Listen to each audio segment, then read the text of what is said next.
Okie dokie, although we still like ITV, there was one day on April 19, 2006, ITV has launched ITV Play, although Bullet've never watched that brand, so let's get started, shall we?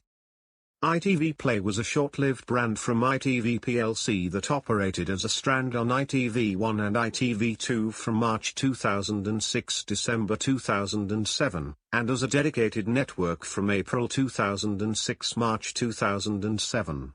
The brand was retired following the 2007 British premium rate phone-in scandal.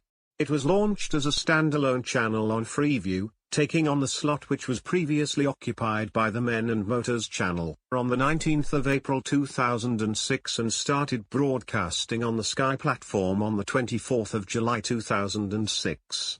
The ITV Play channel was created in response to and hoping to cash in on the popularity of late-night quiz shows on the ITV network and ITV2 such as Quizmania and The Mint. ITV Play also offered additional gambling services on their website. It cost at least 75p per call to participate. This charge was made even if the caller was not put through to the studio. A free entry route was available through the website. Users were restricted to 150 calls/web entries in a 24-hour period. At peak times, callers had a 1 in 8,500 chance of getting through to the studio to play.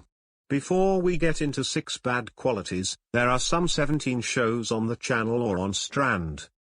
6 reasons will be given why it wasn't worth a play. 1. The whole concept of ITV Play was an obvious attempt at ITV to cash in on the phone-in game show craze, similar to Quiz Call and the game show Brain Teaser on Channel 5 at the time Brain Teaser was broadcasted. This backfired heavily following the scandals. 2. All the shows from this strand and later the channel were only phone-in interactive quiz shows, leaving very little variety no matter what the show was. Many of them can go too far on the obscurate.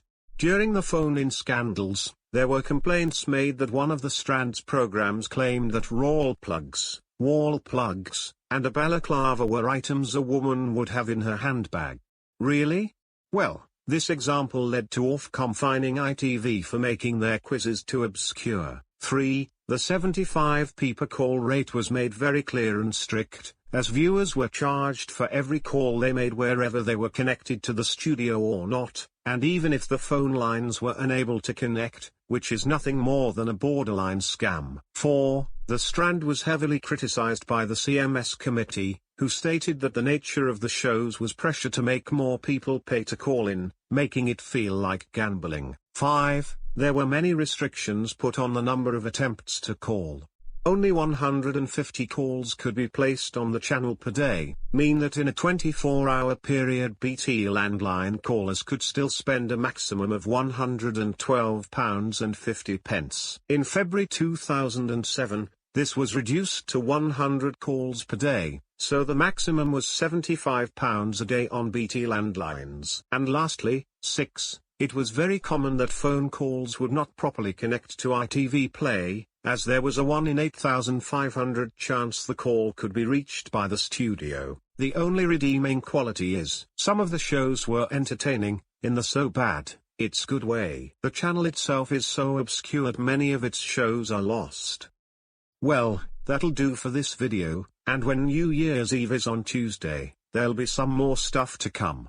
From all of us here, thanks for watching.